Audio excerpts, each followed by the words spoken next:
Hi, my name is Michalina Marczak. I am a PhD student at the Norwegian University of Science and Technology in Trondheim, a psychologist by education, and a tree hugger by nature. I would like to tell you today about my research focused on the exploration of the emotional landscape of climate change concern, which I carried out in Norway, together with my colleagues Małgorzata Winkowska, Katia Chaton-Östley, and Christian Klöckner. Why would anybody be interested in that? Well, for many years I have been personally very concerned about environmental issues.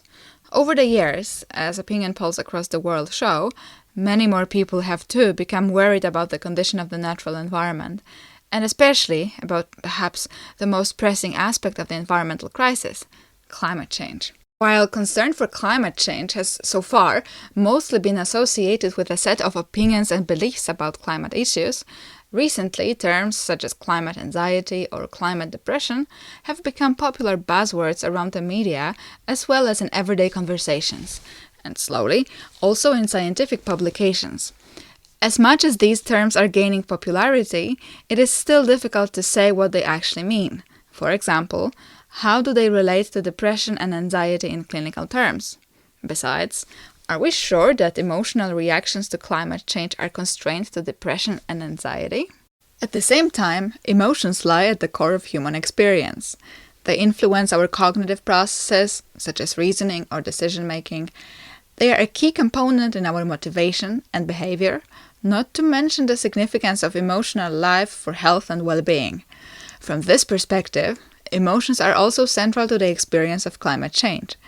In that sense, it is very plausible that the way we emotionally experience the issue of climate change to a large extent steers our mental and behavioral reactions to this complex problem. To further the understanding of emotional experience of climate change, and to address the lack of conceptual clarity in understanding the difficult emotional responses to the awareness and anticipation of the climate crisis, I have embarked on a social scientific exploration with an aim to map the emotional landscape of concern for climate change in Norway, an oil-rich country where the effects of climate change still remain mainly indirect, and society is very divided when it comes to the beliefs about the risks posed by climate change.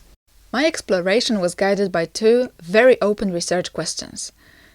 What is the range, intensity, and context of the emotional experience of climate change concern among highly concerned people? And what is the impact of these emotions on people's mental and psychosocial functioning? I spoke with 33 individuals who self-identified as worried about climate change and who felt that this worry affected their daily lives. The sample selection was intentional, as I expected that such interviewees would be the most psychologically affected by their strong concern. I strived to reach a diverse sample of the Norwegian population in terms of age, gender, place of residence, and environmental engagement. And, in result, I spoke with people aged 1874, split more or less equally across genders, coming from different parts of Norway, with a skew, however, towards persons with university diploma and residing in urban areas. The study was based on semi-structured in-depth interviews, conducted in the summer and early autumn 2020 in a conversational format, which allowed for new themes to emerge beyond the initial themes of the interview guide. The topics in the interview guide were designed to be exploratory, meaning that they were not informed by existing conceptual frameworks or theories. The questions were focused on lived emotional experience of concern for climate change and its perceived influence on interviewees' lives. The audio recordings were transcribed, read and reread, and analyzed based on rigorous multi-step thematic analysis. Each transcript was coded independently by at least 2 members of the research team to increase the validity of the emerging themes. The participants experienced a palette of mostly negative emotions in relation to their concern about climate change. When asked to describe their general feelings about this issue, many interviewees spontaneously spoke about the complexity of what they felt. Emotions related to sadness and anger were the 2 most frequently recurring themes, along with different shades of fear. These 3 basic emotions were related to more nuanced feelings of insecurity, hopelessness, confusion, powerlessness, guilt, and isolation, and affected the participants psychologically in a number of ways. On top of negative emotions, positive emotions were occasionally present in interviewees' accounts. Let's have a look at these emotions in more detail. Sadness was an emotion mentioned by many interviewees as the first and strongest one. The participants experienced it mostly in relation to irreversible changes in the natural environment, including the pace of species extinction and habitat depletion, and the violence that humans have been inflicting upon non-human beings. They spoke of sadness stemming from strong feelings of loss related to the degradation of the natural environment, but also when speaking about the loss of certain way of life and possibilities in the future. Some interviewees expressed sadness about the injustice of the impacts of climate change on humans and animals, that climate change first of all impacts those who contributed to it the least. Most of the participants indicated experiencing strong, at times overwhelming sadness. They spoke of feeling grief, deep sorrow, or emotional pain over the natural world that was changing in a rapid and violent manner. Many interviewees reported feeling tearful, mostly when encountering depressing news about climate change or when seeing changes in the environment around them. Several participants had tears in their eyes during the interview when describing their feelings. The interviewees spoke about feeling disappointed by the indifference of people in power and by the lack of concern in general society. Some participants expressed disappointment about the human species and human nature in general. Disillusionment about the ability of human societies to address climate change was another recurring theme. When speaking about disappointment and disillusionment, the interviewees would often turn into anger. The interviewees regularly felt anger when referring to the perceived lack of engagement in climate action at all levels of social organization. Many times, when speaking about anger, they emphasized the time scope, that the scientific knowledge has been conclusive for decades about the causes and consequences of climate change, and, in their view, little has been done over the years to mitigate the problem. Anger was expressed first and foremost towards the people in power. The participants were angry that the people who can change the situation do not work for the common good. The interviewees' emotions in this regard were very strong. People often spoke about feeling rage, fury, and disgust towards politicians, but also towards corporate leaders for pursuing their interests despite having the knowledge about the consequences of their actions for the environment. Interviewees' anger at corporate greed trickled down to anger at the general society. Participants were frustrated at the ignorance of other people, their perceived carelessness, naivety, and short-sightedness. Another recurring theme was the feelings of irritation at family and friends. Many interviewees were annoyed about their close ones' everyday behaviors that they considered environmentally unfriendly and unnecessary. This annoyance would occasionally put a strain on their relationships with their relatives and friends, leading to arguments, tensions, and sometimes cutting the bonds. Virtually every participant spoke about experiencing frustration in the context of climate change. Their frustration was related to the feelings of powerlessness, that one person can only do so little to change the situation, as well as to the complexity of the climate crisis that makes it difficult to understand where to effectively direct one's energy. People also expressed frustration over being trapped in the socioeconomic system that is incompatible with the natural environment. When it comes to the experience of fear, most of the time the participants spoke about the general apprehension about the future of the world under the unfolding climate change. At the same time, many interviewees mentioned experiencing, from time to time, strong, disturbing feelings of fear upon seeing media or scientific accounts about climate change or noticing changes in the natural environment around them. Many participants described feeling prolonged anxiety and uneasiness after realizing the seriousness of the climate crisis and their own vulnerability. These temporary strong feelings of fear were amplified by the awareness that the success of actions to mitigate climate change is under time pressure, while the policies around the issue are, in their view, insufficient and progressing at too slow a pace. Fear about one's own future under the unfolding climate change was a prevalent topic in the accounts of Generation Z and Millennials. The recurring themes in this context were the uncertainty about the future, feelings of insecurity and lack of control. Younger participants were distrustful about the narrative of progress, and they were confused about the validity of the rules guiding social organization.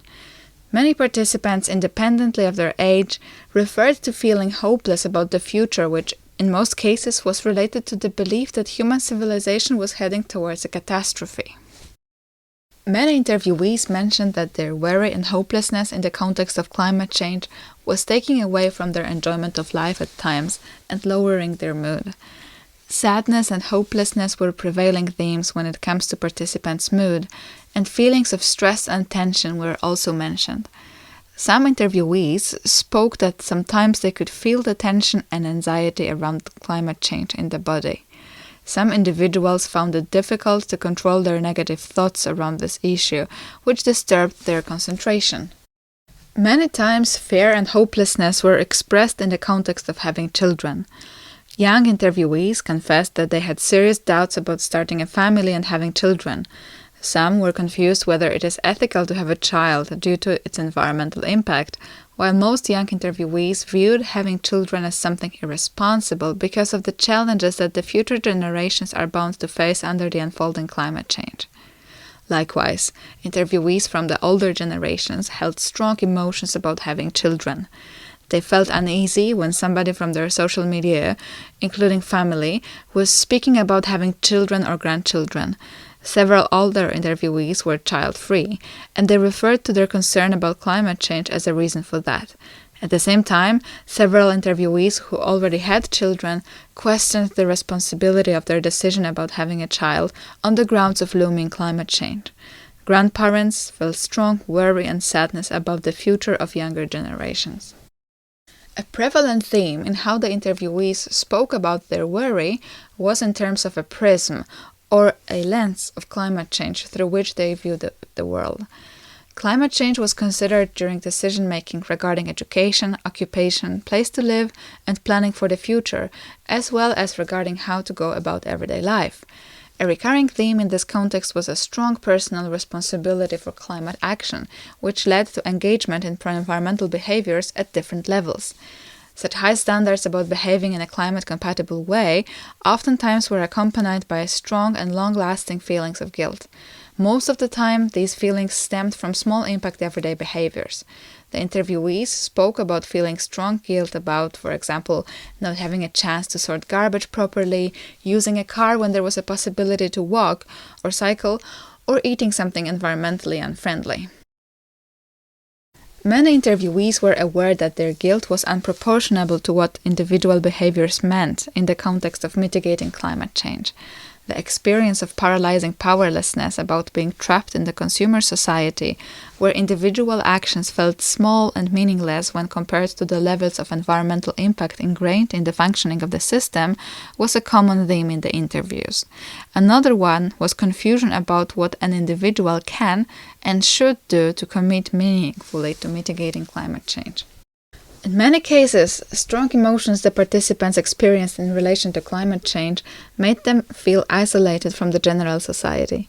In their experience, most other people have not understood and, in consequence, have not taken in emotionally the severity of climate change. On one hand, their isolation led to anger and annoyance towards the general society, on the other, to loneliness and stress stemming from it. Although the interviewees gave us predominantly rich accounts of their negative emotional experience of climate change, many spoke about occasionally having some positive emotions in this context. A recurring theme was feeling strong positive emotions about the empowering effects of collective climate action. Another common topic was an expanded appreciation of nature, finding consolation in it, and also discovering another level of connectedness to nature. The notion of hope was a frequent theme. However, interviewees spoke about the struggle of finding the space for hope and optimism. Some people mentioned their highly conflicting emotions regarding hope. Sometimes giving it up was a relief. Some perceived hope as a concept that only obscured an honest public discussion about the inevitably gloomy future. And that was, in a nutshell, the emotional landscape of climate change concern in Norway. Generally speaking, the emotional responses of our interviewees could not be described as depression or anxiety in clinical terms, which implies severe functional impairment. Nevertheless, chronic experience of a variety of strong negative emotions in many cases put a strain on participants' mental and psychosocial functioning, and was a chronic source of stress, which, according to the psychological theory of stress, might in the long run have a negative effect on health. Fortunately, the interviewees found some consolation in collective climate action and engaging with the natural world. Time is running short, so thank you for your attention. I'll be happy to answer your questions.